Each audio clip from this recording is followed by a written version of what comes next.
Hello friends, welcome to our channel. શું તમે ઘરે મિસળ પાઉં ખાવાનું મન થાય છે પણ બનાવી નથી શકતા? તો ચાલો આજે આપણે બનાવીએ બહાર જેવા જ ટેમ્પટિંગ એવા મુંબઈના પ્રખ્યાત એવા મિસળ પાઉં. બનાવવા માટે મેં કુકરમાં તેલ મૂકી દીધું છે અને એમાં મેં લસણ આદું નાખ્યું છે, કારણ કે મારા મગ અને મઠ વધારે છે. મગને મઠને મેં પલાળી દીધા, પછી એમાંથી પાણી નીકાળીને એને સ્પ્રાઉટ થવા રવા દીધેલા છે. તો જુઓ, મારા મગ મઠમાં કેટલો સરસ સ્પ્રાઉટ થઈ ગયા છે. જુઓ, એકદમ સરસ સ્પ્રાઉટ થયા છે ને. હવે એને લસણ આદું કુકરમાં લસણ આદું ઉમેરીને પછી એમાં મેં હળદર, મરચાંની ભૂકી નાખી દઈશું અને પછી એને સોતળશું. પછી તેમાં મગ મઠ ઉમેરી દઈશું આપણે. હવે એમાં હું મીઠું અને હિંગ પણ ઉમેરી દઈશ.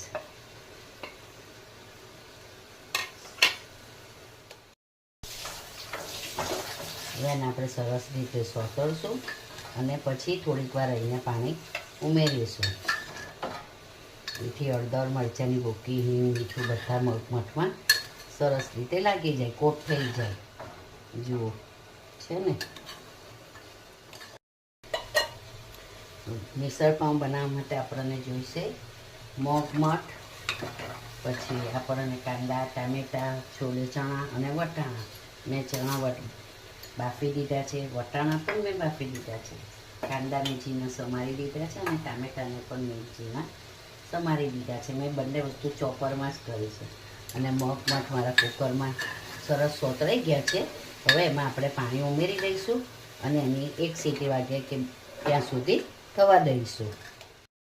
મગ મઠ અત્યારે અહીંયા સોતરાય છે હજી, ને એ જ કુકરમાં મેં પહેલાં વટાણા બાફી દીધા છે, જેને મેં ચાના પાણીમાં બાફ્યા છે. જુઓ, જેથી વટાણાનો કલર સરસ જળવાઈ રહે, છોલે ચણાનો કલર સરસ જળવાઈ રહે. અને વટાણા પણ મેં બાફી દીધા છે, જે સફેદ વટાણા, બંને વસ્તુ મેં મીઠું નાખીને બાફી દીધી છે.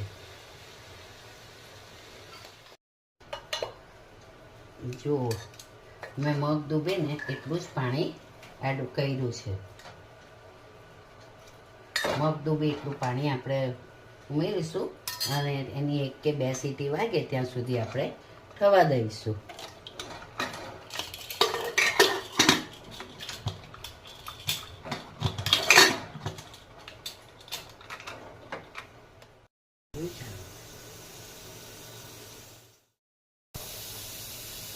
આપણા મગ મઠ થાય છે ત્યાં સુધી આપણે આ લગડીમાં આપણે તેલ મૂકી અને મિસળ પાવની ગ્રેવી બનાવી દઈશું. તો એના માટે પહેલાં તેલ મૂકીશું, પછી તેમાં હોલ સ્પાઈસ, મીઠું, હળદર, મરચાંની ભૂકી, હિંગ અને મિસળ પાવનો મસાલો આપણે ઉમેરી દઈશું.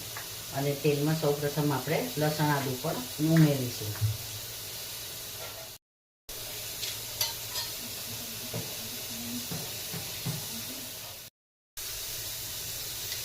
આપણા લગડીમાં તેલ ગરમ કરવા મૂક્યું છે. હવે એમાં આપણે પહેલાં લસણ આદું નાખીશું. લસણ આદું ઉમેરી દઈશું.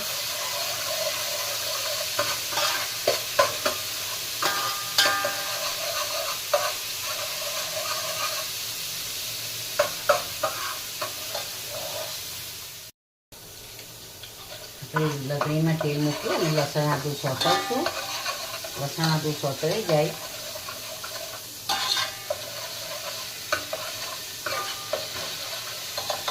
તેમાં હોલ સ્પાઈસ નાખી દઈશું. આ મારા ઘરના જ છે તેજ પત્તા, એટલે થોડા લીલા લીલા છે.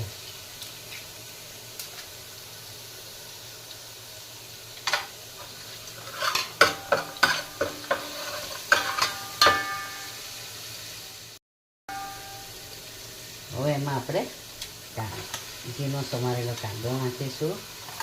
ઉમેરી દઈશું, કાંદો ઉમેરીશું આપણે. અને આમાં 4 ઝીણા કાંદા લીધા છે, મીડિયમ સાઇઝના. એને આપણે સરસ સોતરશું. જરા કાંદાનો રંગ બદલાય ત્યાં સુધી આપણે સોતરશું. કાંદા જલ્દી સરસ સોતરાઈ જાય એના માટે આપણે એમાં મીઠું ઉમેરી દઈશું. આપણે એમાં મેં સોલ્ટ ઉમેરેલું છે, સોલ્ટ એઝ પર ટેસ્ટ, જેથી કાંદા જલ્દી સોતરાઈ જાય. આપણે મીઠું ધ્યાનમાં રાખવાનું છે, કારણ કે આપણે છોલે ચણામાં પણ મીઠું નાખ્યું છે, વટાણા બાફવામાં પણ મીઠું નાખ્યું છે, અને મગ મઠ રાંધ્યા છે ને એમાં પણ મેં મીઠું આપણે એડ ઓન કર્યું છે. તો એટલે આમાં ગ્રેવીના પ્રમાણ જેટલું જ મીઠું એડ કરવાનું છે.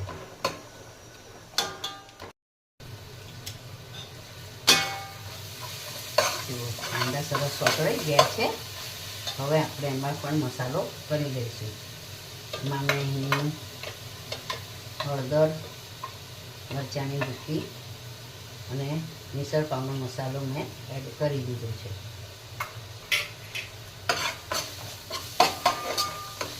પછી એમાં આપણે ટમેટા એડ કરીશું.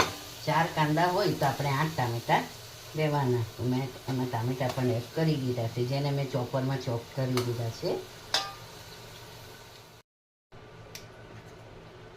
મેં આ સૂકું કોપરું ગ્રાઇન્ડ કર્યું છે, એને પણ આપણે એમાં એડ કરી દઈશું.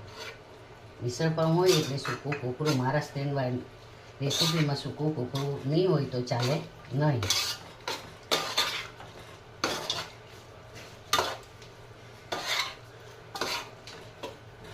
હવે એને સરસ રીતે મીડિયમ તાપે આપણે સોતરવા દઈશું, જેથી કાંદા અને ટામેટા એકરસ થઈ જાય.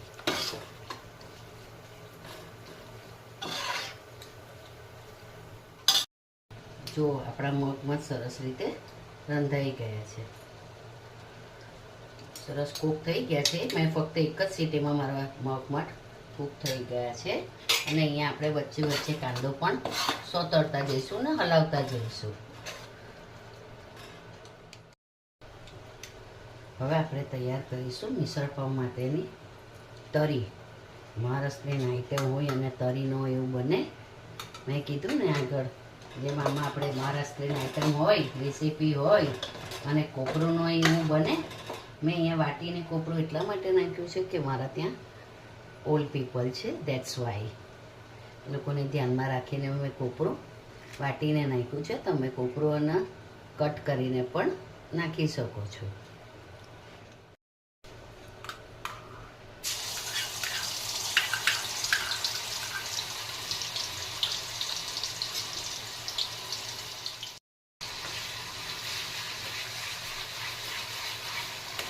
લસણ આદું સરસ સોતરાય, એ જેલ સોતરાવું જોઈએ, નહીં તો લસણ આદું કાચું લાગશે, એટલે એને સરસ સોતરવાનું છે.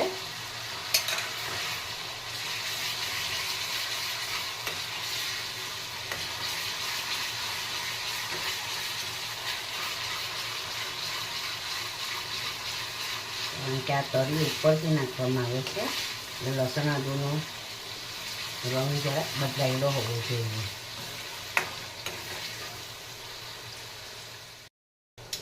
હવે એમાં આપણે હળદર, મરચાંની ભૂકી અને મિસળ પાવનો મસાલો એડ કરીશું. છેલ્લે થોડું મીઠું પણ એડ કરી દઈશું. જુઓ, દેખાય છે ને સરસ તરી, ટેસ્ટી.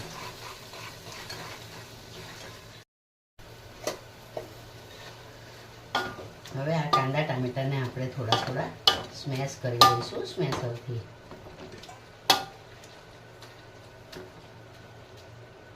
ટામેટા સરસ રીતે સોતરાઈ ગયા છે, અને હવે એમાંથી જ આપણે થોડાક કાંદા ટામેટા તરી જે આપણે બનાવી હતી તેમાં થોડાક એડ કરી દઈશું.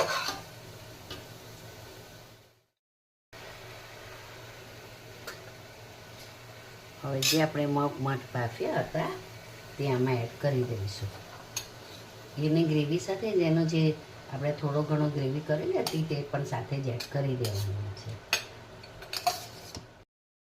આ બાફેલા છોલે ચણા એડ કરી દઈશું. આપણે વટાણા એડ કરીશું. આ મારા વટાણા જરાક વધારે જ છે, પણ મેં ફક્ત એમાં મેં ફક્ત 3 કરચી જેટલા જ વટાણા એડ કર્યા છે.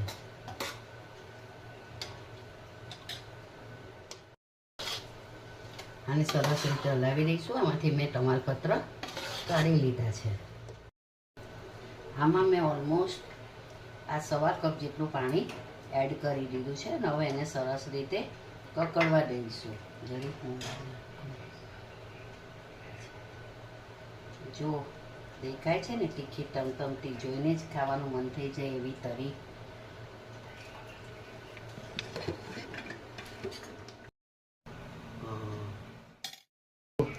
જોઈને જ ખાવાનું મન થઈ જાય એવી દેખાય છે ને તીખી ટમટમતી લાલ લાલ તરી.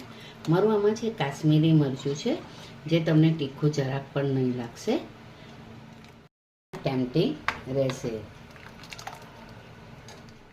જો આમાં મેં પાણીને મગને આ જે કઠોળ ડૂબે, પલ્સીસ ડૂબે ને એટલું પાણી મેં નાખ્યું છે. એનાથી થોડું ઉપર નાખ્યું છે પાણી, જેથી તમને જ્યારે તેમાં તમે કોથમીર પછી ચવાણું બધું નાખો ને ત્યારે તમારું થિકનેસ બરાબર થઈ જાય. તો અત્યારે તમે જાડો રાખશો ને પછી ચવાણું નાખશો ને તો વધારે થિકનેસ થઈ જશે. જુઓ દેખાય છે ને સરસ. હવે આપણે આને ઢાંકીને 10 મિનિટ સુધી મીડિયમ તાપે કકડવા દઈશું.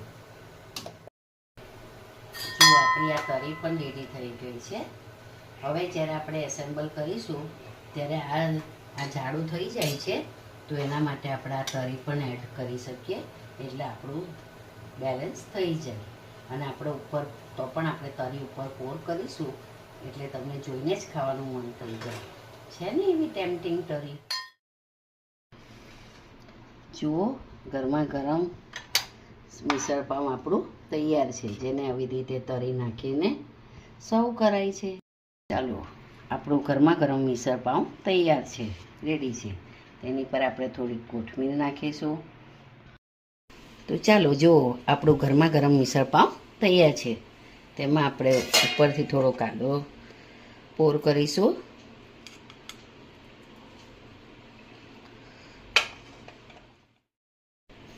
થોડું મિક્સ ભેલ સર્વ કરીશું. થોડી તરી નાખીશું, આપણે તરી પોર કરીશું અને થોડી કોથમીરથી ગાર્નિશ કરી દઈશું. થોડું લેમન સ્ક્વીઝ કરી દઈશું. 2 બ્રેડ છે. ચાલો ગરમા ગરમ મિસળ પાવ ખાવા છે ને, જોઈને જ ખાવાનું મન થઈ જાય એવા ટેમ્પટિંગ. તો ચાલો, થેન્ક યુ, બાય બાય.